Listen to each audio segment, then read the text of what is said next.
주님의 말씀 앞에서. 아멘.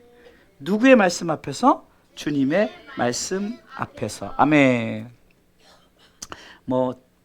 데살로니가전서 2장 13절을 자주 쓰지만 정말로 하나님의 말씀을 들을 때 사람의 말로 받지 않냐고 하나님의 말씀으로 받는 거예요. 곧 그렇게 말씀을 받는다는 것은 내가 이 말씀 앞에 선다는 거죠. 읽어볼까요? 이러므로 우리가 하나님께 쉬지 않고 감사함은 너희가 우리에게 들은 바 하나님의 말씀을 받을 때 사람의 말로 아니하고 하나님의 말씀으로 받음이니 진실로 그러하다. 이 말씀이 또한 너희 믿는 자 속에서 역사하느니라. 아멘. 하나님의 말씀으로 받을 때 진실로 그러하다. 이게 아멘이라는 거예요. 아멘의 원어가 진실로란 말이에요. 이건 정말입니다. 거짓이 아닙니다. 이런 뜻이잖아요. 그 아멘에 우리가 행동하는 것은 영어로 agree with, agree on. 다시 말해 내가 동의합니다. 맞습니다. 왜? 하나님의 말씀은 진리이기 때문에 그 말씀 앞에 내가 아멘 하면서 동의하는 거예요. 아멘. 제가 지난번 대만교회 가서 찬양 집회를 인도할 때 여호와를 앙망하는 자 이 독수리 날개침 이것을 아마 여러분 설교를 했잖아요. 그때 이제 주를 앙망하는 자 올라가를 찬양해서 계속 우리가 부르고 있죠. 그 찬양을 하면서 성도들에게 이제 그러면 어떻게 되느냐, 혼자 가지 말고 무엇을 바라보라? 정말로 아기 독수리가 어미 독수리를 바라보는 것처럼 우리는 하나님을 바라보면서 나가야 된다. 할렐루야. 그리고 우리가 그러면 누구와 함께 가느냐? 성령님과 함께 가자. 그래서 성령 충만함으로 성령님께 이끌려 성령님과 함께. 그러면 지금 뭔 얘기를 하려고 하냐면 그때 제가 이 얘기를 했어요. 한 사람이 성령 충만하면 그 옆 사람도 성령 충만할 것이요. 아멘. 지금 정확하게 우리 상욱이가 아멘 잘하니까 우리 기쁨이도 성령 충만한 흘러 넘치니까 우리 기쁨이도 아멘이 차고 넘치는 거야. 할렐루야. 이 아멘이 차고 넘치니까 이제는 나중에 우리 지우기가 크면 지우기도 아멘 할 거 아니에요. 그래서 충만이 그만큼 주게. 충만이라는 것은 차고 넘치는 거예요. 할렐루야. 여러분 예배에 성령이 충만함이 차고 넘쳐야 돼요. 정말 하나님의 말씀을 내가 맞습니다라고 아멘이 넘치면 그 아멘이 진실로 그러하다 하는 사람 앞에 역사가 일어나느니라. 아멘. 우리는 예배 때마다 말씀이 빠지질 않죠. 그래서 우리는 하나님의 말씀 앞에 서 있는 거예요. 사실은요. 하나님 말씀 앞에 서 있는 거죠. 저는 대언할 뿐이에요. 제 말이 아니죠. 하나님의 말씀이죠. 하나님의 말씀을 대하는 두 가지 자세가 있어요. 따라서 하십시오. 믿어야 합니다. 순종해야 합니다. 두 가지예요. 하나님의 말씀 앞에서 두 가지 자세. 믿어야 돼요. 순종해야 돼요. 아멘. 그래도 아멘 안 하는 분들이 있네요. 자, 믿어야 돼요. 제가 들릴 정도로 아멘 하세요. 순종해야 돼요. 아멘. 아멘은 돈도 안 들어요. 그리고 하나님 영광 받으셔요. 말씀 찾아줄까요? 고린도서 1장 20절. 다 성경이 말씀하는 거예요. 제 말이 아니라 아멘 한 것이 하나님 영광을 받으신대요. 한번 찾아주세요. 고린도서 1장 20절. 자, 읽어볼게요. 하나님의 약속은 얼마든지 그리스도 안에서 예가 되니 그런즉 그로 말미암아 우리가 아멘하여 뭐요? 하나님께 영광 돌리게 되느니라. 아멘. 제 말이에요? 하나님 말씀이잖아요. 제가 아멘하라는 게 목사님 되게 강조하시네. 강조가 아니라 말씀이 아멘 했더니 하나님께 영광이 된대요. 할렐루야. 아멘은요 굉장히 하나님 기뻐 받으시는 거예요. 네? 이 아멘의 한마디가 하나님이 영광을 받으시니 얼마나 우리가 이 아멘을 정말 많이 해야 돼요. 아멘. 단 하나님의 말씀 앞에 아멘 하시기 바랍니다. 네. 두 가지 자세라고 그랬어요. 믿어야 합니다. 순종해야 합니다. 아멘. 성령님은 우리로 하여금 말씀을 믿고 순종하도록 역사하십니다. 그러니까 우리가 하나님의 말씀을 믿고 순종하는 것은 내 의지가 아니라 성령님께서 하시는 역사예요. 내가 믿고 싶어 믿는 게 아니라 성령님께서 믿게 해야만이 내가 믿어지는 거예요. 그리고 성령님께서 순종하게 해야 우리가 순종하게 되어지는 거예요. 주님은 성령님에 대해서 이렇게 말씀하셔요. 요한복음 16장 13절 말씀 한번 읽어보겠습니다. 요한복음 16장 13절에 그러하나 진리의 성령이 오시면 그가 너희를 모든 진리 가운데로 인도하시리니 그가 너희 자유로 말하지 않고 오직 듣는 것을 말하시며 장래일을 너희에게 알리시리라. 아멘. 누가 하시게 한다고요? 성령님이. 자유로 말하지 않아요. 성령님께서 우리로 하여금 하나님의 말씀을 내가 믿고 순종하게 하신다는 것입니다. 그러기에 하나님의 말씀에 순종하려면, 믿고 순종하면 철저하게 성령님의 역사가 일어나야 된다는 것입니다. 따라서 하십시오. 순종은 외적인 행동을 넘어섭니다. 이 말이라는 것은 우리가 말씀을 믿고 순종할 때, 여러분들, 순종이라는 것은 억지로 하는 것은 순종이 아니죠. 순종은 자발적인 마음이 있어야 되는 거예요. 순종은 내가 엎드리고 굴복하는 육신적인 행동이 아닙니다. 다시 말해서 순종은 반드시 내 의지가 아닌 성령께서 나에게 성령의 감동, 할렐루야. 그래서 아멘도 성령의 감동으로, 할렐루야. 우리가 하나님 앞에 예배도 성령의 감동으로, 아멘. 여러분, 제가 아무리 예배 드리 억지로 나온 것은 그것은 순종이 아니라는 거예요. 감사로 제사를 드리는 자가 하나님을 영화롭게 하나니, 하나님께서 그 영화롭게 하는 자에게 하나님의 구원을 보여주시겠다라고 시편 50편 23절을 말씀하고 있는 거예요. 누가 하십니까? 성령님. 아멘. 따라서 성령님이 일하실 때 아멘도 잘하고 우리가 은혜가 넘치는 거예요. 우리 주사랑교회 비록 이렇게 수요 예배 숫자가 적어요. 그러나 여러분들이 정말 아멘 했더니 하나님께서 이 예배를 받으신다면 숫자가 중요하지 않고 하나님, 내가 드리는 이 예배를 받을 때, 다시 말해서 내가 전적 순종, 이것을 통해 나아갈 때 하나님이 영광을 받으신 줄 믿으시기 바랍니다.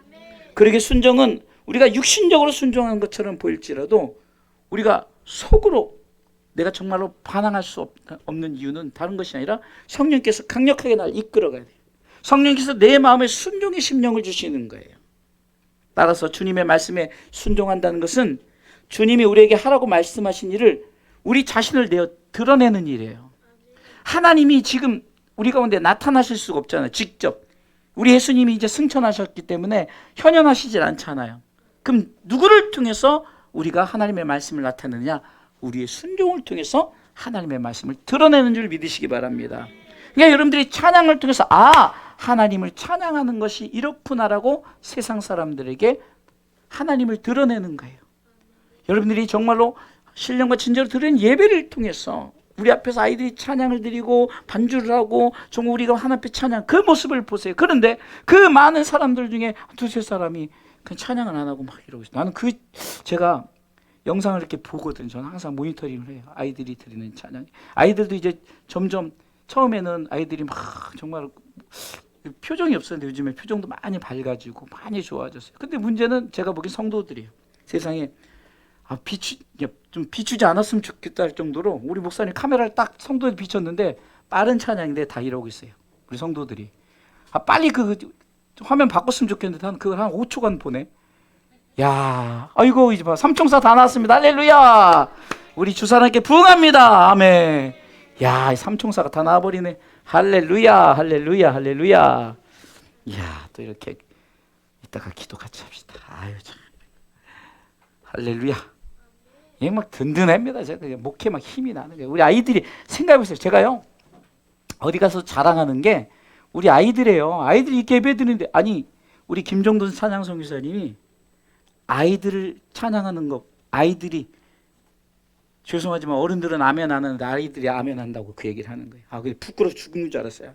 권사님들도 계시고 다 성도들이 있는데 아이들은 아멘 하는데 성도들은 뭐 믿음이 없어서도 아니고 웬 고집일까 아집일까. 아멘은 돈 안 든다고 그랬어요. 고린도서 1장 20절 기억하세요? 아멘하여 하나님께 영광을 받은대. 할렐루야. 예? 그게 우리가 아멘의 순종을 모습을 볼 때 사람들이 하나님을 드러내, 여러분들이 그런 데서 하나님을 드러낸대요. 얼마나 이 순종이, 말씀 앞에 순종이 얼마나 중요합니까?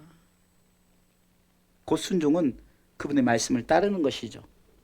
그분의 말씀을 따르지 않는다면 그것은 진정으로 그분께 순종하는 것이 아니죠.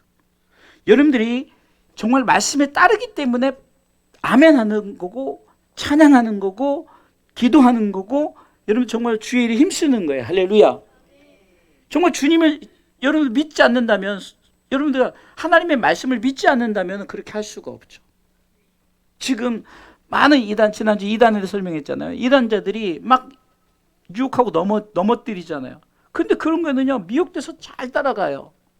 근데 진리가 있는 곳에는 저들이, 여러분들 어둠과 빛은 함께 할 수 없기 때문에 어둠과 빛이 있을 때는, 어둠이 아무리 강력해도 빛이 나타나면, 제가 뭐 저번에도 불을 일부러 꺼서 표현을 했잖아요. 깜깜할 때 아무리 흑암 같은 어둠이어도 후레쉬불 하나만 있으면 그 어둠이 그 부분에 사라지는 거예요. 할렐루야. 그러면 그 후레쉬가 여러분들 다 한 사람의 빛이라고 생각해 보세요. 빛들이 켜지면요, 이게 환해지는 거예요. 할렐루야. 이것이 바로 하나님의 말씀 앞에 순종할 때 하나님이 드러나지면서 하나님의 역사가 나타나는 줄 믿으시기 바랍니다. 오늘 본문의 베드로는 철저하게 주님의 말씀을 믿고 순종하는 사람이었습니다.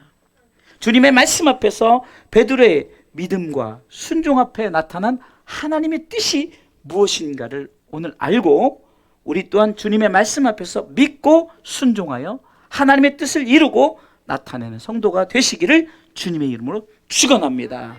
바로 서론이 이거예요. 정말로 내가 하나님의 말씀에 순종하는 것은 하나님의 말씀을 드러내는 것이요, 하나님의 말씀을 나타내는 것이요, 하나님 자신, 하나님의 뜻을 우리가 드러내게 되기 때문에 주님의 말씀 앞에서 순종의 삶을 사시기를 주님의 이름으로 축원합니다.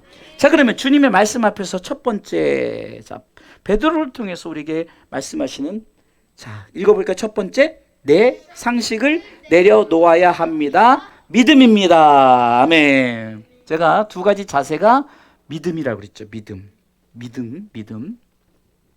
내 상식을 내려놓는 것이 믿음이에요. 자, 오늘 4절 말씀해 보세요. 4절 말씀에 본문의 4절 읽어보겠습니다. 잘 읽어보시면 설교가 되게 재밌어요. 저는 성경 속에 보여주잖아요. 말씀을 마치시고 시몬에게 이르시되 깊은 데로 가서 그물을 내려 고기를 잡으라. 아멘. 깊은 데로 가서 그물을 내려 고기를 잡으라. 이것은 주님이 밤이 맞도록 아무것도 잡지 못한 베드로, 그는 어부였습니다. 그런데 밤이 맞도록 아무것도 못 잡았는데 예수님이 베드로에게 너 그러면 다시 깊은 데로 가서 거기서 그물을 내려서 고기를 잡으라, 이렇게 말씀하시는 거예요. 그렇습니다. 지금 베드로에게는 이 상식이 말이 안 되는 거예요. 예수님은 목수의 집안에서 태어났죠. 그렇죠?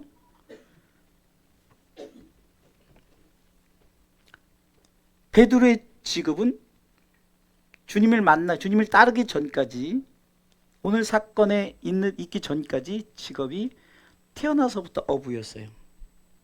고기가 어디에 있고 또 언제 가야 되고, 일반적으로 그 고기가요, 희한하게 밤에 많대, 밤에. 그리고 깊은 곳에는 고기가 별로 없다는 거예요.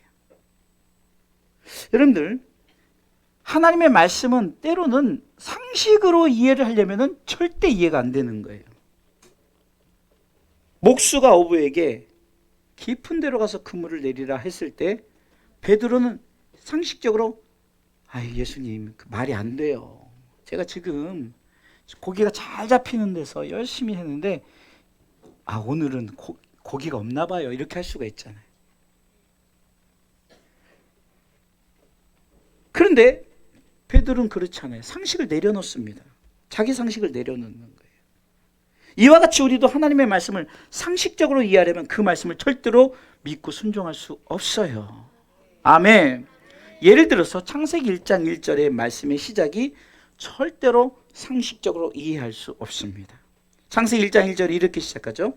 태초에 하나님이 천지를 창조하시느니라. 아멘. 천지 창조의 상황이 이렇다는 거예요. 2절에 보니까 천지 창조 전에 상황이 어땠을까? 2절 읽어보겠습니다. 땅이 혼돈하고 공허하며 흑암이 깊음 위에 있고, 여기까지요. 자, 지금 천지 창조 전의 세상은 혼돈, 공허, 흑암의 깊음이라고 표현하는 거예요. 아무것도, 깜깜하고 아무것도 없어. 아무것도 없어요. 그런데 그런 상황 가운데 성경은 2절 둘째 줄 읽어볼까요? 하나님의 시작, 하나님의 신은 수면에 운행하시니라. 아멘.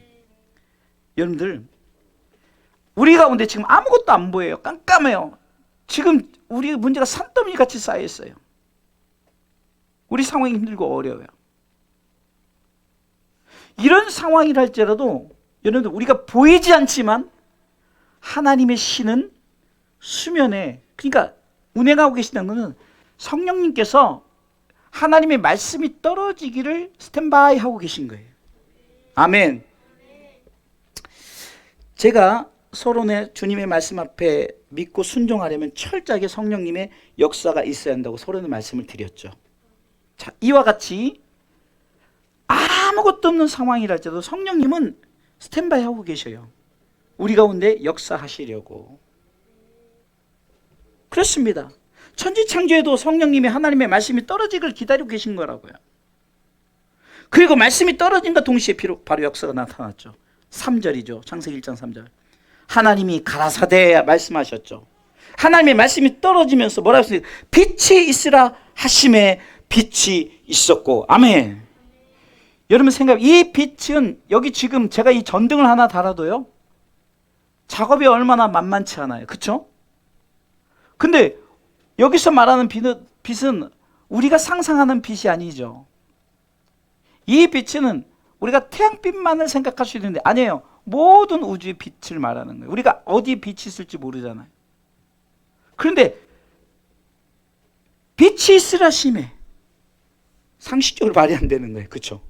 아, 이거 빛 하나 달 때, 등 하나 달 때도요, 막 전기선 끌어오고 스위치 연결하고 그렇게 하고 해야 되는 거예요. 그런데 우주 만물의 모든 빛이 있으라 심해. 성경은 딱 한마디로 뭐 중간에 아무것도 없어요. 빛이 있었고. 할렐루야. 왜 그럴까요? 성령님이 스탠바이 하고 계시니까 성령님의 역사가 떨어지기를, 그러니까 삼위 하나님께서 우리에게 보여주시는 거예요. 삼위 하나님이 말씀하시는 거예요. 그러니까 성령님이 지금 역사하게 하니까 빛이 있었고, 빛은 예수 그리스도를 말씀하시죠. 빛이 나타나는 거예요. 왜 창세기 1장 1절로 3절에 정말 이 엄청난 말씀이 정말 우리는 너무 쉽게 넘어가지만, 제가 창세기 1장 1절에 믿음을 가지면 다 해결된다라고 한번 말씀을 2번인가 전했어요. 창세기 1장 1절에 믿음만 가져보세요. 내 상식이 어떻게 우주 만물을 말씀으로 창조했다고, 어떻게 아니 등 하나 다는 것도 힘든데 그것을 어떻게 우리가 그것을 아멘할 수 있겠냐고요. 절대적으로 상식적으로는 안 돼. 그렇으니까 내 상식을 내려놓아야 되는 거예요. 예? 이게 믿음이에요. 믿음이에요. 마가복음 9장 23절에도 할 수 있거든이 무슨 말이냐라는 말을, 너 왜 할 수 있거든이라고 하느냐, 왜 그런 말을 하느냐, 믿는 자에게 능치 못한 일이 없다는 것은 믿을 때 하나님의 역사가 일어나는 거예요. 읽습니다. 예수께서 이르실 때 할 수 있거든이 무슨 말이냐, 믿는 자에게 능치 못한 일이 없는 일 하시니. 아멘. 믿는 자에게요. 내 상식으로는 절대 못 믿어요. 아니, 물이 포도주를 어떻게 변했대? 창세기 1장 1절을 믿으면 물이 포도주도 정말 아무것도 아닌 거예요. 온 우주 만물을 말씀으로 창조하신 그 하나님이, 아니 죽은 자 살리고 우리 오장육부의 모든 기관을 주관하시고, 그 우주 만물 속엔 제가 지난주에 했던 벌레 한 마리도 그 속을 엄청난 슈퍼 현미경을 확대해보면 그 속에 살아 숨쉬는 심장이 있다는 거예요. 아, 점밖에 안 되는 그 벌레 어떻게 심장이 있겠냐고요. 숨을 쉬는 기관이 있을 거고요. 기어다니든 뭐든 뭔가 있겠죠. 발이든 뭐든 지느러미든 뭐든 있겠죠. 여러분 여기 지금 벼룩 같은 거 얘기하는 거예요. 점만한 벌레들.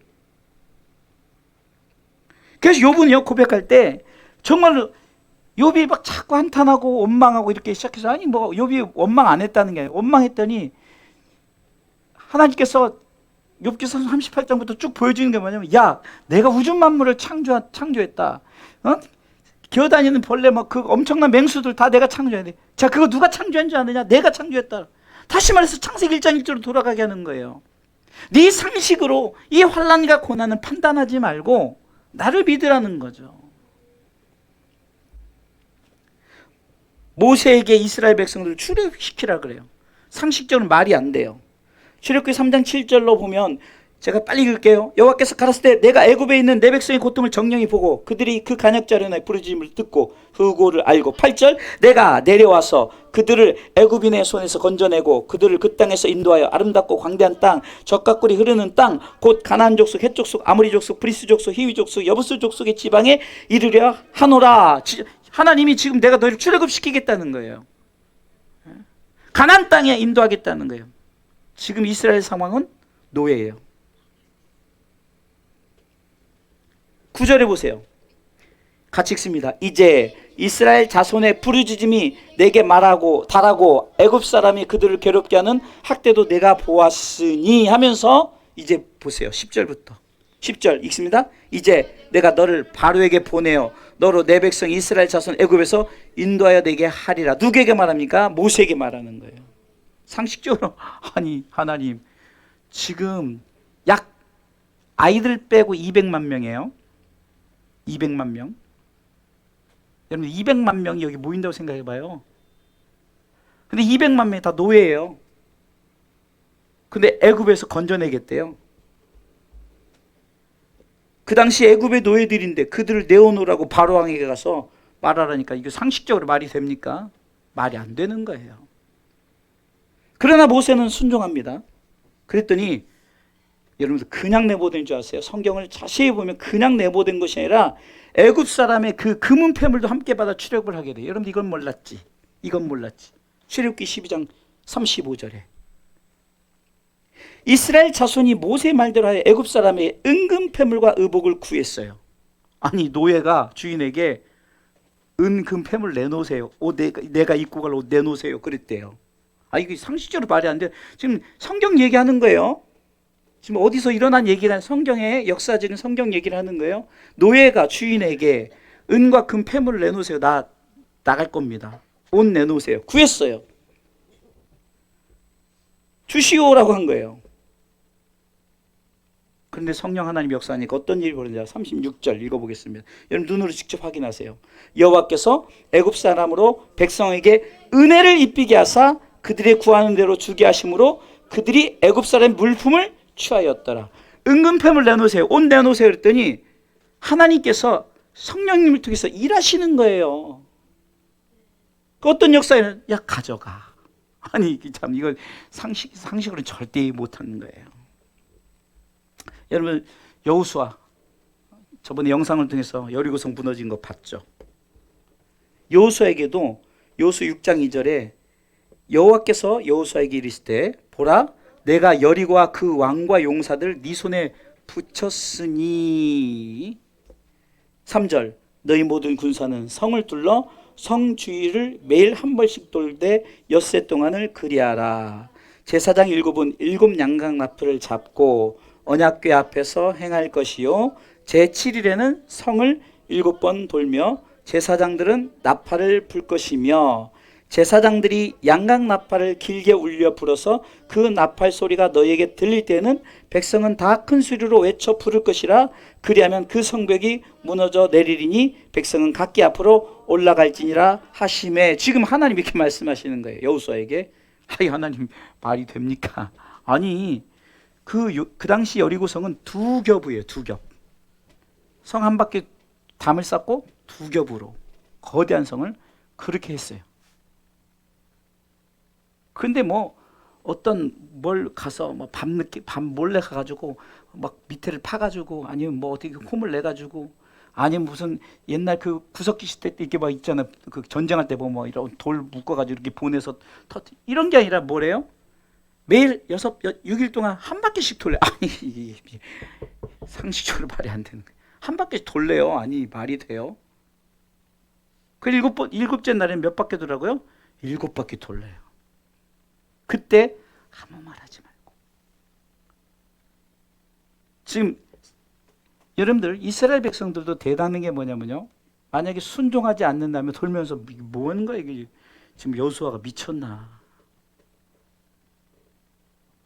그리고 돌지 않으려고 하는 사람도 있었을까요?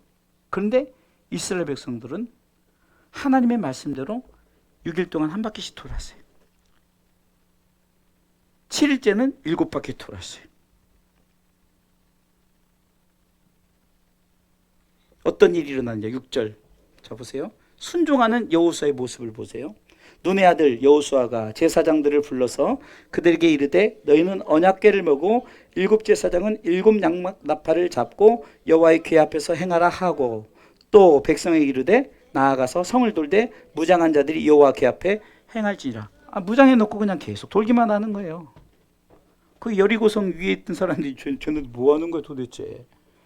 얼마나 기가 막히겠어요. 근데 순종하는 거예요. 이렇게 말씀을 믿고 순종할 때 역사가 일어납니다. 할렐루야. 20절 보세요. 20절. 성경은 정확하게 말해요. 시킨 대로 외치라고 말합니다. 있습니다. 이에 백성은 외치고 제사장들은 나팔을 불매 백성이 나팔 소리를 듣는 동시에 크게 소리질러 외치니 성벽이 무너져 내린지라 백성이 각기 앞으로 나아가 성에 들어가서 그 성을 취하고. 아멘. 이런 일들이 성경에 엄청나게 많이 나와요. 소개하려면 다 소개할 수 없어요. 상식으로 하는 거 아니에요. 주님의 말씀 앞에서는 여러분 상식을 내려놓으세요. 어떤 위대한 백과사전이 있더라도 다 내려놓으세요. 사람들이 상식을 더 믿어요. 유튜브를 더 믿어요. 하나님의 말씀 앞에서는 그 말이 돼 그래요. 실례로 진주 아팠다가 살짝 그 때가 돼서 밀물과 썰물에 의해서 좀 갈라지고 그런 거 보고 이야 진짜로 홍해도 갈라지겠네 이렇게 말하는 거예요. 믿는 사람이. 아니 홍해는 안 믿었던 거예요. 근데 진주 앞바다 조금 갈라지는 거 보고 이야 말이 됩니까? 성경은 상식, 그러니까 어떤 갈라지는 것들은 갈라지겠는데 홍해는 여러분들 생각을 해보세요. 상식적으로 말이 안 되는 거예요. 그런데 하나님은 그 어떤 자연의 순리대로 그대로 역사하는데 하나님이 벽을 세운 거예요. 벽을. 물을 멈추게, 좌우의 물을 딱 끊어서 멈추게 하고. 그 이만 공간이 아니에요. 이스라엘 200만 명이 다 넘어가려면 얼마나 넓겠냐고요. 그럼 여러분들 자 물이 멈췄어요. 그 바다 안에는 바닥이 어떻겠어요? 질퍽하고 진흙일 거 아니에요. 근데 하나님이 엄청난 드라이기를 준비했어요. 동풍 드라이기를. 그래서 쫙 동풍 불게 하니까 바닥이 쫙 말라버리는 거예요. 상식으로는 말이 안 돼요. 여러분들 인간이 그 건너려고 그렇게 해간다 해도 그렇게 할 수가 없는 거예요. 엄청난 드라이기를 어떻게 준비해요? 구름기둥 불기둥 보세요.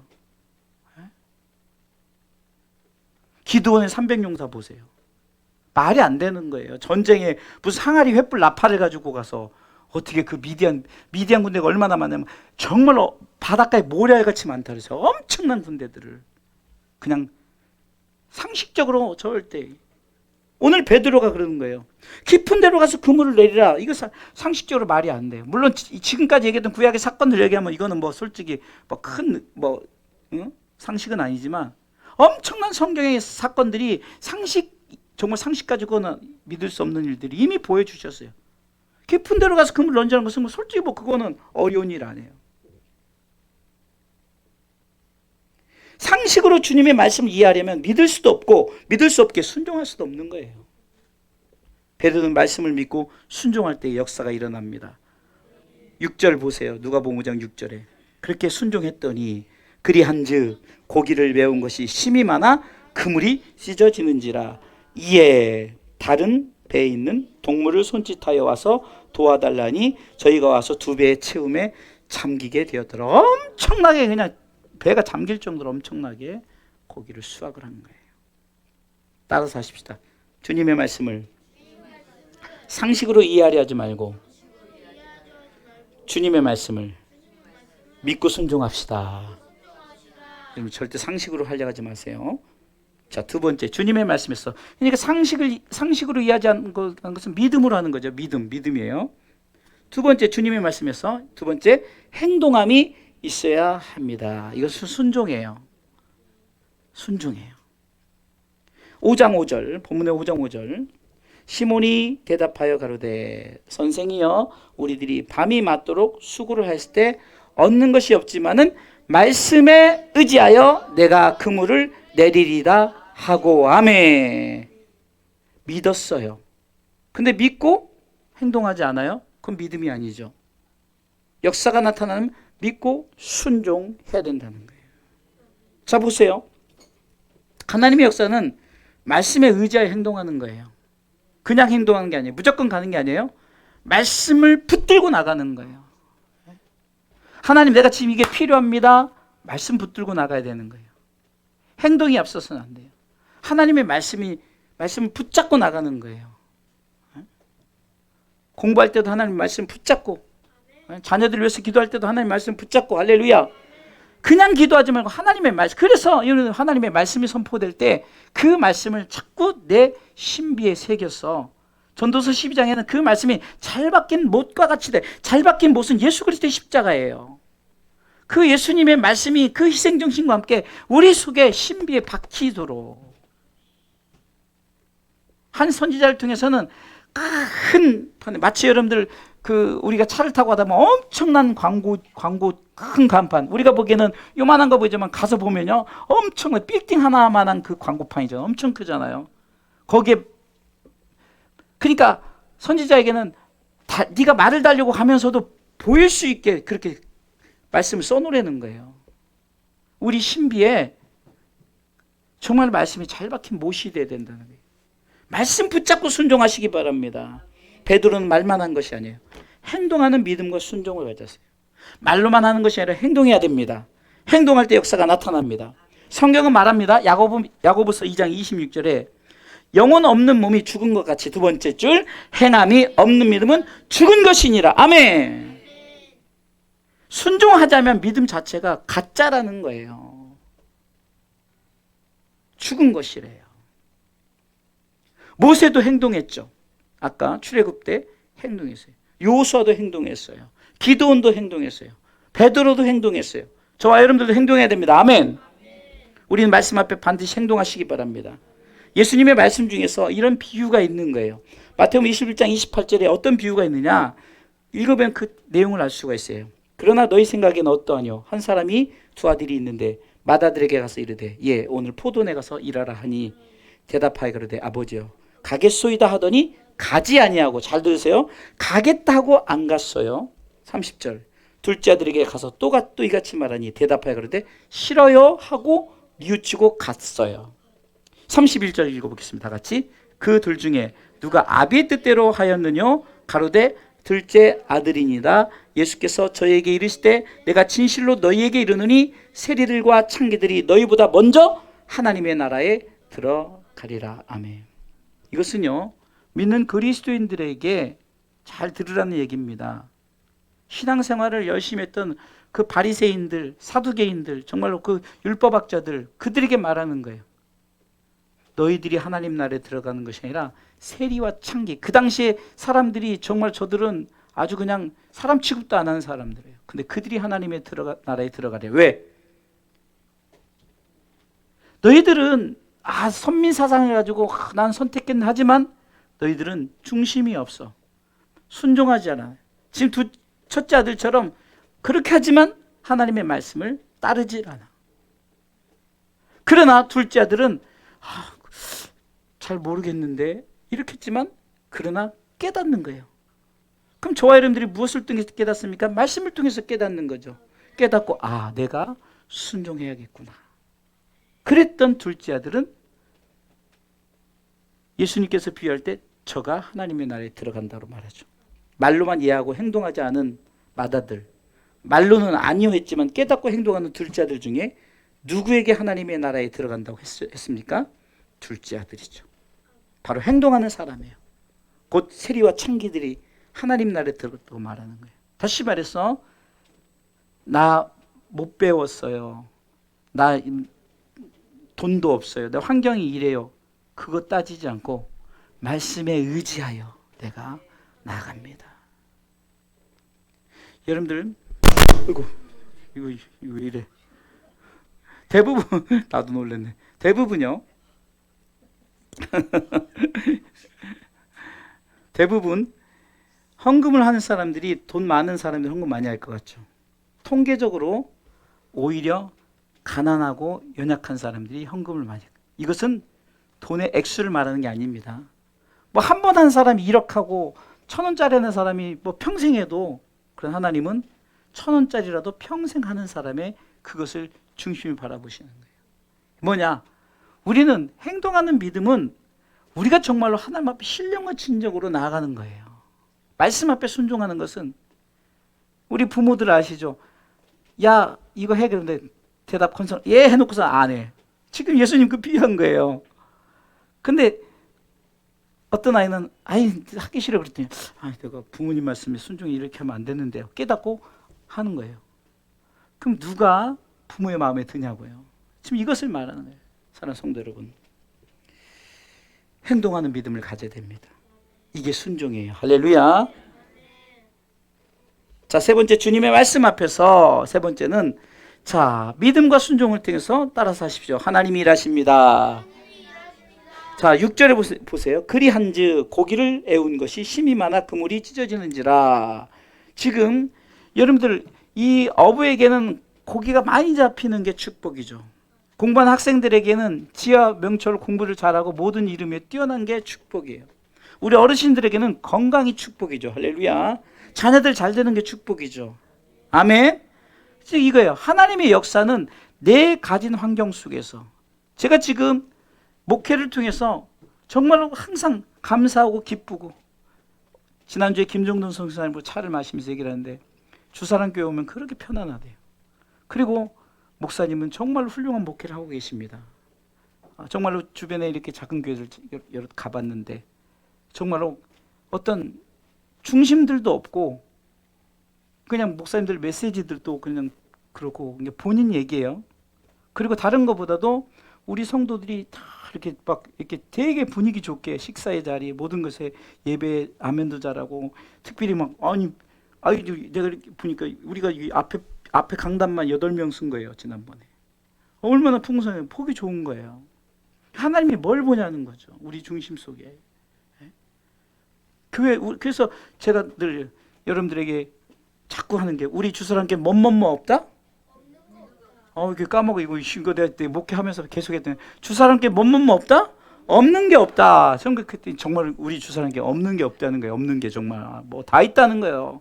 주일학교 아들 있죠. 우리 지우기 영아 있죠. 영아부 있죠. 유초등부 다 있죠. 중고등부 있어요. 한 명씩이라도 다 있어요. 청년부 있고 여전대 남전대 드브라에 다 있잖아요. 예배팀, 방송실 보세요. 또 유튜브 영상 다 나가죠.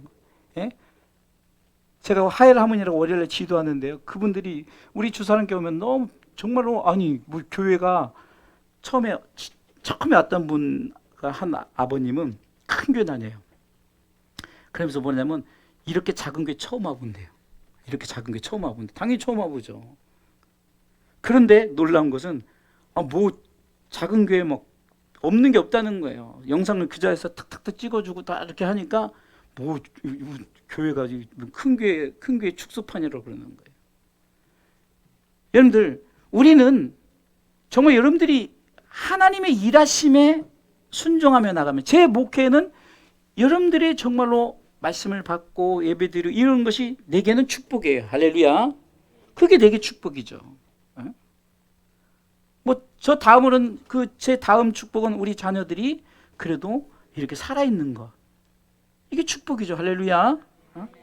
여러분들, 베드로에게는 고기가 많이 잡히는 게 축복이에요.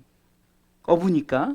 그럼 각자 여러분들에게는 우리 삼총사 권사님들은 건강이 축복인 거예요. 할렐루야. 그러니까 감사하셔야 돼. 이미 하나님이 일하심의 역사가 나타나는 거예요. 하나님이 일하셨기에 건강한 지금 여러분 연세에 지금 노인 요양원에 가 계신 분들 얼마나 많아요. 예? 여러분 우리 감사해야 돼요. 예? 정말 여러분들이 축복받은 게 저는요 정말로 제 작은 기도는 아마 여러분들도 그렇게 제가 지금 우리 권사님들만큼은 살면 돼요. 그럼 앞으로도 20-30년 더 살아야 돼. 그렇죠? 우리 이필레 권사님만큼 살려면 앞으로 거의 40년 더 살아야 돼요. 반평생을 더 살아야 돼요. 제 기도의 모델이 내 건강의 모델은 우리 권사님들인 거예요. 우리 권사님들처럼 건강하게. 권사님들처럼 예배자로. 우리 아이들도 마찬가지예요. 우리 권사님들이 요구하는 건 다른 거예요. 우리 권사님들 건강해서 늘 예배자로 설 수 있도록. 그게 축복이니까. 하나님이 일하신 증거가 여러분들이 지금 이 자리에 내가 살아 숨을 쉬는 것. 내가 살아 정말 이렇게 예배자로 서는 것. 이것이 축복인 줄 믿으시기 바랍니다. 뭘 더 바라세요? 건강이 잃으면요. 정말 자녀들도 힘들고 여러분들도 얼마나 힘들어요. 근데 우리 권사님도 세상에 2, 3층까지 그냥 그래도 다 건강에 올라오시니. 각자의 축복은 하나님이 일하셨기 때문에 여러분들 축복을 받은 줄 믿으시기 바랍니다. 그런데 이 축복은 보세요. 이 베드로에게 그물이 찢어질 정도로 고기를 얻게 되는데 아울러 자신뿐만 아니라 옆 동무들에게 많은 고기를 나눠주죠. 이게 바로 축복의 결과예요. 하나님이 일하시면 나뿐만 아니라 내 주변 사람들까지 하나님의 역사가 일어나게 해요. 그렇기 때문에 말씀 앞에 믿고 순종할 때 하나님이 일하신 줄 믿으시기 바랍니다. 세 번째는 죄인임을 고백하고 회개하게 되는 거예요. 나는 죄인입니다 라고 고백하게 되는 거예요. 다섯 번째는 제자의 길을 갑니다. 제자의 길을. 베드로의 순종은 삶의 축복 앞에서 모든 것을 내려놓고 나를 따라서 사람을 낚는 어부가 되라는 주님의 말씀 앞에 제2의 두 번째 순종을 하는 거예요. 쉽게 표현하면 이겁니다. 내가 복권에 당첨됐는데 너 그거 다 내려놓고 나를 쫓으라. 첫 번째 때는 상식적으로 말이 안 되는 거예요. 지금 베드로가 엄청난 축복을 받았어요. 근데 그 축복을 다 내려놓고 나를 따르라는 거예요. 10절 보세요. 누가복음 5장 10절. 세베대의 아들로서 시몬의 동업자인 야고보와 요한도 놀랐습니다. 예수께서 시몬에게 일러 갔을 때 무서워 말라 이제후로는 네가 사람을 취하리라 하시니 그 말씀 앞에 믿음으로 또 순종합니다. 11절. 저희가 베드로를 육지에 대고 모든 것을 버려두고 예수를 쫓으니라. 아멘. 지금 배는 그 어부들에게는 가장 큰 직업적으로 가장 중요한 거예요. 삶의 그 모든 문제를 이 배를 가지고 해결했잖아요. 고기를 잡으면서. 근데 성경은 뭐라고 말합니까? 모든 것을 버려두고 예수를 쫓았다라고 말하는 거예요. 여러분들 이것이 이 이단 교주들은 이런 말씀 하나 붙들고 야 이러니까 너희들 다 버려두고 다 바치고 주일 가자 그러고 자기가 또 착복하고 막 그러잖아요. 그런 의미가 아니에요. 다시 말해서 우리의 영적인 생각이 바뀌는 거예요. 육적인 생각이 아니라 내가 어떤 삶의 목적이 막 돈 잘 벌고 잘 먹고 잘 사고 막 이런 게 아니라 정말로 하나님의 나라와 의를 위해서 내가 어떻게 살아야 될 것인가를 깨닫게 해주고 누군가에게 희생하고 헌신하는 거예요. 제가 하엘 하모니 지금 장애인 팀을 지도하는데 아무 보수도 안 받고 뭐 우리 교회 저기 하면은 뭐 제가 미리 막 1시간 전에 미리 아이들 할게 세팅도 다 해놓고 이렇게 해놔요. 제가 웬만하면은 좀 사역을 어디서 불러도 잘 안 나가는 게 그런데 감동을 주시는 거예요. 이 아이들은 특별한 아이들이잖아요. 이 아이들이 그렇게 좋아하고 그렇게 행복해해요. 하나님이 그 일을 할 수 있게끔 감동을 주는 거예요. 이게 뭡니까? 저도 제2의 순종을 제 하나의 사역을 또 하나 만들어서 또 하는 거예요. 정말 우리가 진정한 축복을 받은 사람들은 어떤 자신의 모든 것 다 내려놓고 또 주님이 일을 하라 하시면 그 일을 따라 행하는 거예요.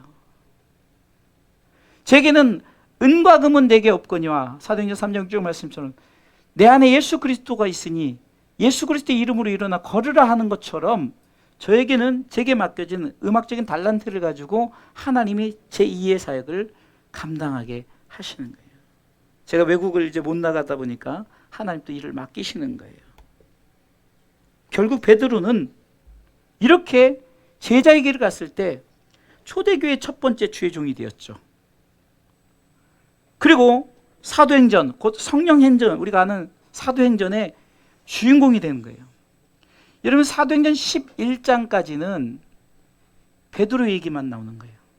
그 다음에 이제 안디옥교회, 사도행전 13장에 안디옥교회에서 이제 바나바 또 바울을 선교사로 파송하면서 그때부터 이제 바울 이야기가 나오는 거죠.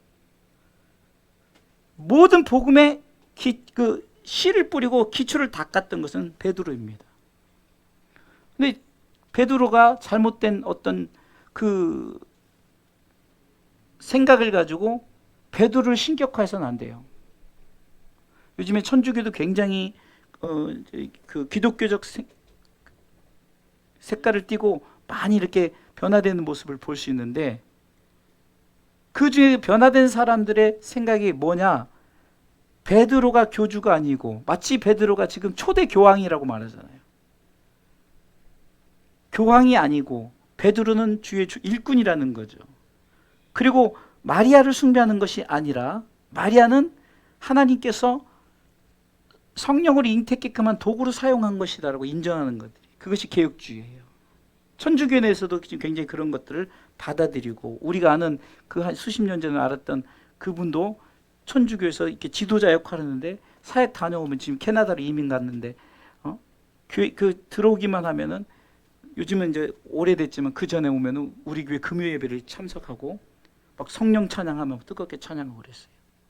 물론 참 천주교는 이 술 담배를 해서 그분도 술 담배를 했는데 뭐 그거고 뭐 크게 그분은 천주교 신자니까. 여러분들, 이렇게 베드로가 하나님의 말씀 앞에 믿음과 순종하면서 섰을 때 자신이 죄인임을 깨닫고 회개하고 고백하며 나갔고, 하나님께서 일하심을 통해서 결과적으로 제자의 길을 걷던 것처럼 지금 여러분들이 있는 곳이 바로 베드로가 갔던 그 길을 여러분들이 가는 줄 믿으시기 바랍니다. 우리에겐 사명이 있어요. 여러분들에게 맡겨진 가족들이 제자의 길에 제일 먼저 복음을 전해야 될 복음 전도지인 거예요. 우리 부목사님 또 얘기하지만 정말 아이들이 이렇게 하기 위해서 그렇게 헌신하고 드려져서 이 열매가 이렇게 보니까, 여러분 얼마나 멋진 열매, 이게 성령의 9가지 열매, 얼마나 축복된 열매입니까? 정말 이것보다 더 큰 축복의 열매가 어디 있습니까? 여러분, 이 열매를 맺으시기 바랍니다. 자녀들이 나오기 위해서 7.8D 생각을 가지고 절대 포기하지 말고 남편을 위해서 기도하고, 여러분들이 정말로 끝까지 예수님 붙들고 나갈 수 있도록 여러분들은 그 제자의 길을 가기만 하면 되는 거예요. 그래서 여러분들, 베드로가 사도행전 곧 성령행전의 주인공이 되었던 것처럼 여러분들도 지금 주사랑교회에서 여러분들이 정말 이 시대의 주사랑교회 주인공이 되시길 주님의 이름으로 축원합니다. 말씀을 되새깁니다. 주님의 말씀 앞에서 내 상식을 내려놓으시기 바랍니다. 행함이 있어야 되고, 또 하나님이 일하심을 통해서 내가 죄인임을 고백하고 회개할 때 제자의 길을 갑니다. 베드로는 사도행전 곧 성령행전의 주인공이 됩니다. 저 여러분들도 이렇게 멋지게 주님의 말씀 앞에 믿고 순종하여 정말 우리에게 맡겨진 제자의 사명을 잘 감당하시기를 주님의 이름으로 축원합니다.